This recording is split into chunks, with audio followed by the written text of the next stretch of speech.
Nicolas. Écoute, j'étais beaucoup au cinéma cette semaine. J'étais voir Tom à la ferme. Bon choix. Excellent. Ah.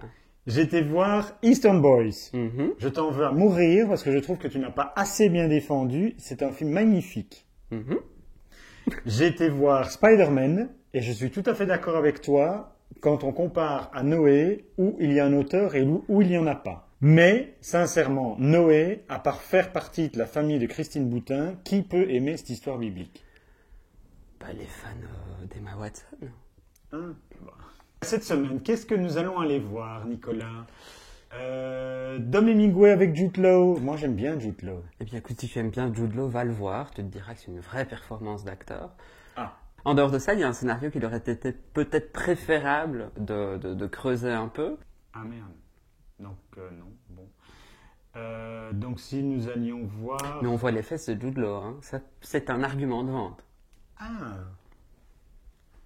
Bon, bah, si nous allions voir alors son épouse... Il y a un problème de construction réellement au niveau du scénario. Donc, il y a 4 personnages. C'est un peu emmêlé de manière un peu étrange. On pourrait penser que ce sont des flashbacks, mais pas forcément. Et surtout, il y a des scènes qui devraient être clés et qui sont amenées vraiment de manière assez ridicule. Maintenant, si on accepte certaines choses qui ne sont pas très logiques, notamment au niveau de quelle langue qui parle à quel moment, des accents, etc.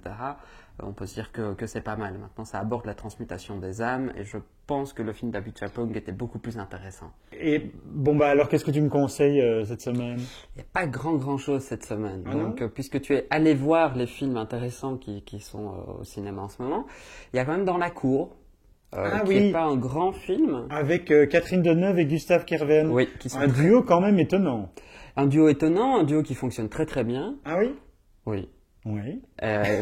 Voilà. Catherine Deneuve, en fait, moi, me surprend de film en film. Je trouve il y a une sorte de déclic autour de Potiche, peut-être. Je pense qu'on peut presque vraiment cibler ce film-là comme une sorte de film déclencheur où elle se met en danger, elle accepte des petits rôles, des petits films, mais des rôles où elle n'est pas forcément glamour. Elle est de moins en moins figée, je trouve. Oui. Par qui c'est réalisé? Pierre Salvadori. Il tend quelque part au film d'auteur, mais il n'exprime rien d'autre quelque part que l'histoire. Donc à travers ses choix de cadrage, à travers vraiment même le montage, etc. Voilà, on est vraiment dans quelque chose de narratif et il va pas au-delà. On n'irait pas voir Une rencontre? C'est la réalisatrice qui avait fait LOL. C'est chouette, LOL. Oui, LOL était chouette. Comment est-ce qu'elle s'appelle? Lisa Azuelos. Oui, et il y a Sophie Marceau. Oui. C'est une bonne grosse purge. Hein. Mais sinon, il y a un autre argument, c'est de voir François Cluzet. Sophie Marceau nue. On ne la voit pas vraiment nue, on la voit toujours dénudée, Sophie Marceau, qui est quand même très bien sculptée. Hein. Ça y a un très très beau travail opératoire derrière. Mais, comme tu es mauvaise langue, je suis sûr que ce n'est pas vrai. Écoute, si ce n'est pas vrai, en tout cas, toute sa panel de jeu repose quand même là-dessus, sur ces petites mimiques. De rôle en rôle, à part quelques... Colin est jaloux parce que malgré ses heures de body pump, son corps n'est pas aussi beau que celui de Sophie. Il ne sera jamais aussi beau que celui de Sophie Marceau, tu es gentil, mais nous n'avons pas les mêmes courbes, nous ne sommes pas destinés à avoir les mêmes courbes. Il y a une surabondance musicale qui est juste épouvantable. On dirait aussi des séquences de publicité par moment. Elle veut faire de la pub pour du parfum, elle veut faire des clips musicaux, qu'elle fasse des clips musicaux, qu'elle fasse du parfum, mais qu'elle ne nous fasse pas chier au cinéma, quoi. Eh bien, Nicolas, je pense que nous allons en rester là pour cette semaine, mais je sais ce que je vais aller voir. Je pense que c'est un film fait en Belgique. Oui, et alors si tu veux bien, un petit claquement de doigts, et je vais te changer en ma nouvelle amie, Marby. Marby, c'est toi, la star de Couillu les deux églises. Marby, mais montre-toi. Oh. Bonjour. Oh, dis. Charleroi te va tellement bien. Ben oui, qu'est-ce que tu veux, ça? Je n'ai besoin de personne, Harley Davidson. Tu chantes telle Brigitte Bardot. Je fonce à plus de 100.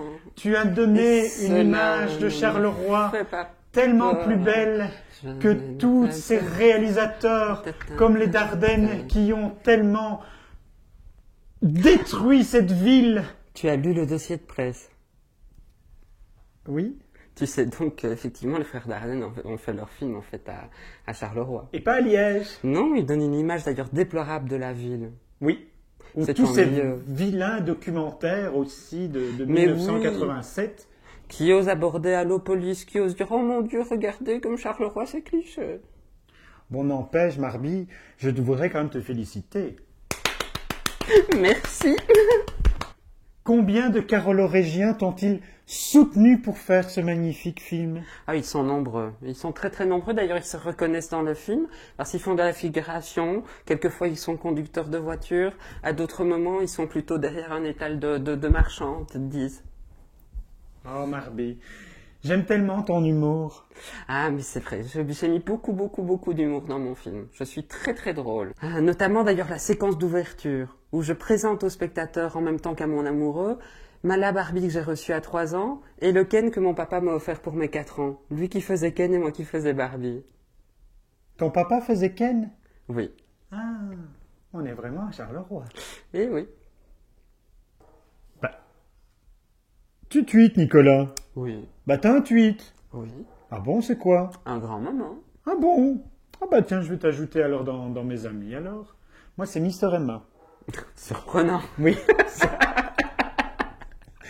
Si nous regardions la vidéo de la semaine dernière, tu étais beaucoup plus positif, je pense.